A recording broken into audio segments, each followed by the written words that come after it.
Hey everybody, welcome back to Prepper Junkie. Today I'm going to go over with you my current battle belt setup. So yeah, let's get this review started. Alright, so we're going to start with the belt overall. The belt is a Ronin belt. It has a inside kind of belt here, and then you have the outside which just sticks right on. Then you have a very heavy duty clasp right there. The belt comes in, I think these are about $200 if I remember correctly. I'll put links in the description for you if you want to go click on them, because I don't remember all the pricing. On the side here, we have some S-Tac pouches right here. This is a double pistol pouch. I just have my Glock mags in here at the moment. And then we have an S-Tac 30, this is for my 30 round mag, AR-15 mag. Inside these pouches there's some Kydex. So once you put these in, they lock into place really well. The overall construction is great. I really like these pouches, and they're attached by MOLLE system, because on the Ronin belt there's a MOLLE system all the way around. So yeah, these are attached by MOLLE and they secure very well. They're not going to go anywhere. There's a lot of great brands that make these pouches like this. Another brand that I personally really like is High Speed Gear. And yeah, so I have the High Speed Gear on all of my body armor and things like that. But this is another great option, these S-Tac. I do like these a lot also. They do stay very secured in here once they're in. They don't easily fall out or anything like that. When you set this gear up, make sure that you're thinking about how, you know, when you're reloading your pistol, for example, you know, you're shooting and then you want to pull out a mag. So obviously the way these mags face depends. So when you go to grip it, the way I've got it set up is I grip and then I can insert. You know, if they were the other way, so the rounds are facing away, like so. But if I had them facing this way, I'd have to pull it up and then turn it to put it in. So the way you put these mags in does matter. So obviously, depending on, I mean, for me, everything facing away is the way it works for me. If you have a different way of operating, that's fine. Just figure that out when you set up your gear, and obviously practice also. Okay, so this is a Blue Force Gear dump pouch. You just pull down on this tab, creates a bag where I can drop mags or whatever else in here that I expend. So that's your Blue Force Gear mag pouch. Moving around to the back, I have another Blue Force Gear product. I just got this one in.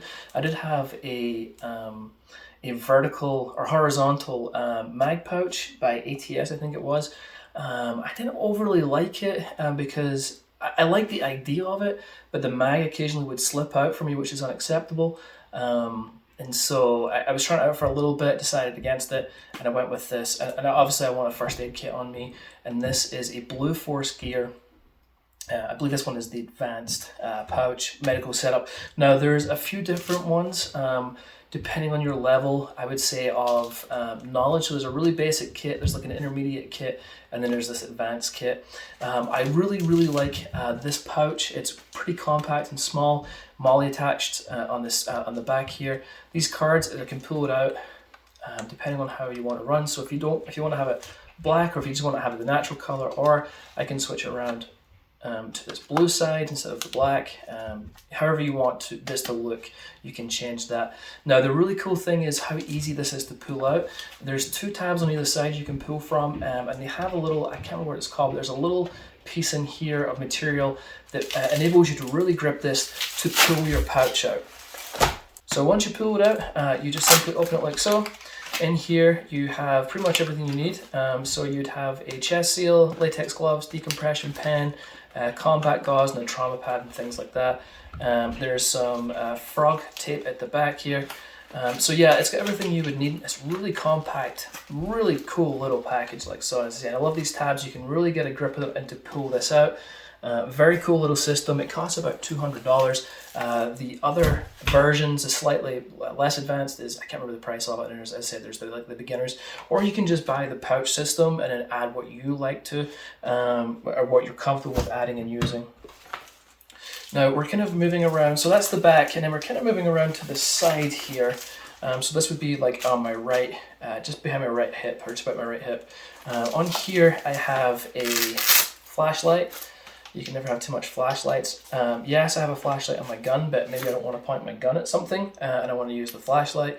I do have a Streamlight flashlight attached here also. And then we have a Gerber multi-tool. I highly recommend having a multi-tool of some kind. So many uses for this. I've found it to be kind of invaluable, and I would never have my battle belt without a multi-tool on it again. And then we're moving around on the side here, which obviously sits on my right side. This is my Safariland holster, and it does have a RMR protected part right on here. This is the mid-level, so there's the kind of the normal where your pistol would sit about here, but I found that when I would go to draw, when it was sitting a little higher, sometimes it would catch on my plate carrier, so I was a little worried about if I had to draw that gun in a hurry, if it was crouching down or something, if it hit my plate carrier. So what I did was I went for this slightly drop down version right here, and I find it keeps it out of my plate carrier way, and I can still get really good access to my pistol. And then there's like a drop down, like a thigh holster. I'm not a big fan of thigh holsters; it sits too low for me. So this for me was the happy medium, and I'm very happy with this system. I've been running it for probably 2 years now, and they've been great. Has a retention on the side here, thumb retention. So depress that, pull out my gun, and that is there. Yeah, that's pretty much my battle belt go-to at the moment. Again, things may change in the future, but the way it's set up, I'm really happy with it. I might try out some high-speed gear in the future, even though again I have my battle belts. And I'm really happy with this S-Tac setup, but I like to play with my gear sometimes to just kind of try out other things. So, but this is currently how it is. It's not, I don't feel like it's too much. I feel like with my battle belt, I don't want to add too much weight, but it's nice to have this and have some extra tools or some extra ammo and my first aid kit and things like that always attached to me. So really happy with this setup. All the links in the description if you want a bit more information or if you want to buy one. Any questions, any comments, please ask them below. I'm always happy to help you out wherever I can. If you haven't hit that like and subscribe button, please do so. It doesn't cost you a dime, but it really helps me out and I greatly, greatly appreciate it. And that's it, folks. Until next time, I'll catch you later.